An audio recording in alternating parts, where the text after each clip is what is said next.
Manish sir से हमारा मुलाकात हो गया और एक विषय पे हम जानना चाहते हैं कि बिहार में अभी एक घोटाला सामने आया है और अभी पता चला है कि डस्टबिन घोटाला हुआ। उस पे आप सर क्या बोलना चाहते हैं? डस्टबिन घोटाला अपने आप में एक कमाल का घोटाला है।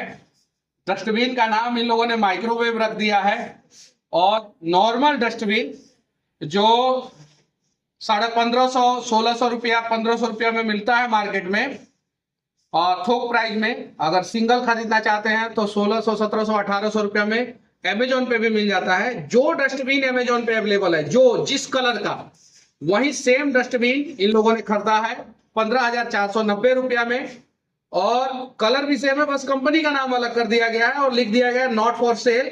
BMS ICL का लोगो मार दिया गया है, कंपनी अपना लोगो मार दिया है और वो डस्टबिन कोई खास डस्टबिन नहीं है। इस प्रकार का घोटाला हुआ। आप जरा सोचिए कि बिहार में अगर डस्टबिन घोटाला हो जाए, डस्टबिन के नाम पे घोटाला हो जाए तो बिहार कंगाल होगा कि नहीं। और अभी बिहार सरकार के पास इतना भी पैसा नहीं है कि ठेकेदार को पैसा दे सके। ठेकेदारों का 1 लाख करोड़ रुपया बकाया है, 1 लाख करोड़ रुपया बकाया है। ठेकेदार परेशान है। बिहार में जितने लोगों ने सड़कों पे काम कराया है और उन्हें बोलने नहीं दिया जा रहा है, कहा जा रहा है अगर बोलोगे तो तुम्हारे काम पे जांच बिठा देंगे, बोलने नहीं दिया जा रहा है। इस प्रकार का समस्या हुआ है और ये इसलिए हुआ है कि डस्टबिन में घोटाला हुआ है। बहुत सारा सबूत आया है मेरे पास, धीरे धीरे सारी जानकारी मैं लेके आऊंगा आप लोगों के सामने में। और एक और कमाल का सबूत आया है जिसमें एक मेडिकल आयुर्वेदिक विद्यालय बन रहा था, उसका जांच रिपोर्ट मेरे पास आ गया है और इंस्टीट्यूट ऑफ टेक्नोलॉजी पटना ने जांच किया, IIT पटना ने जांच किया है और उसमें जांच रिपोर्ट में सारा डिटेल्स आ गया है कि कैसे उसका कंक्रीट टेस्ट, कोर कटिंग, इस सब में कैसे क्या क्या प्रॉब्लम हुआ, टाई बीम में क्या क्या प्रॉब्लम हुआ, बीम में क्या क्या प्रॉब्लम हुआ, वर्चुअल इंस्पेक्शन में क्या क्या समस्याएं आई, ये सारा आ गया है रिपोर्ट, ये सारा का सारा। इसमें समस्या आने के बावजूद ये सारा रिपोर्ट हुआ है।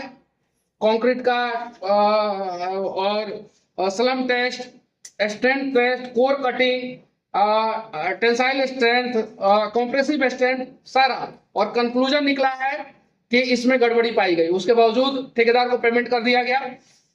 साथ ही साथ दवा के नाम पे भी बहुत बड़ा घोटाला हुआ है बिहार में। इसमें नियम है क्या कि अगर एक जो सप्लाई कर रहा है दवा, एक कंपनी सप्लाई कर रहा है दवा और अगर उसका दवा का सैंपल 3 बार फेल हो गया तो उसको डिबार करना है 2 साल के लिए।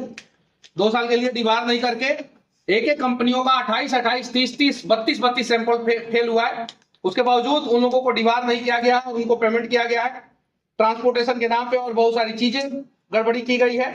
ये धीरे धीरे सामने आएगा बिहार में। और अब ये लोग एक चीजें बोल रहे हैं कि भाई हम तो माइक्रोवेव टाइप का बिन खरीदे थे, डस्टबिन खरीदे थे और माइक्रोवेव टाइप का डस्टबिन खरीदने के लिए हमको 2 लाख 2.5 लाख 3 लाख रुपया लगाना था, उसके जगह पे हमने 15,490 रुपया में खरीद लिया।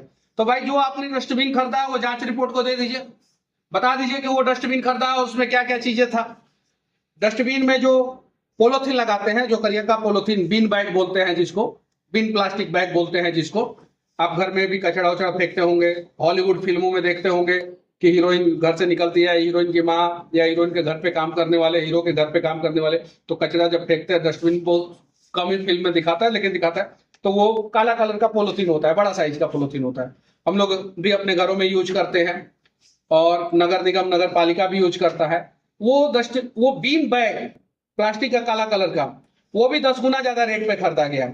तो बहुत सारी चीजें सामने आई है और अस्पताल में तो जबरदस्त तरीके का धांधली है बिहार में। साथ ही साथ बिहार के सरकारी अस्पतालों में जो दवाएं बांटी जाती है, उन दवाओं में भी क्या क्या चीजें हैं, वो धीरे धीरे सारी चीजें सामने आएगी और ये घोटाला देश का सबसे बड़ा घोटाला होगा और यकीन मानिए बहुत सारे लोग इसमें फंसेंगे। देश का सबसे बड़ा घोटाला होगा ये और धीरे धीरे सारी चीज सामने आएगी। और हम लोग ये कह रहे हैं कि अगर ये घोटाला नहीं है, अगर सरकार कह रही है कि भाई ये घोटाला नहीं है, तो निष्पक्ष एजेंसी से जांच करा दे, हाई कोर्ट के निगरानी में, बात खत्म, सच्चाई सामने आ जाएगी, सच्चाई सामने आ जाएगी। घोटाला नहीं होगा, बिहार के सभी लोग सरकार के साथ खड़े रहेंगे। घोटाला होगा तो सवाल तो कम से कम पूछा जा सकता है। तो ये सारी चीजें धीरे धीरे सामने आ रही है और इस पे जांच होना चाहिए। तो हमने देखा अभी हम लोग के साथ में मनीष सर थे और डस्टबिन घोटाला पे उन्होंने क्या स्टेटमेंट दिया है, आपकी क्या प्रतिक्रिया है, कमेंट करके जरूर बताइएगा और वीडियो को ज्यादा से ज्यादा शेयर कीजिएगा ताकि ये तुम तक पहुंचे और निष्पक्ष जांच हो।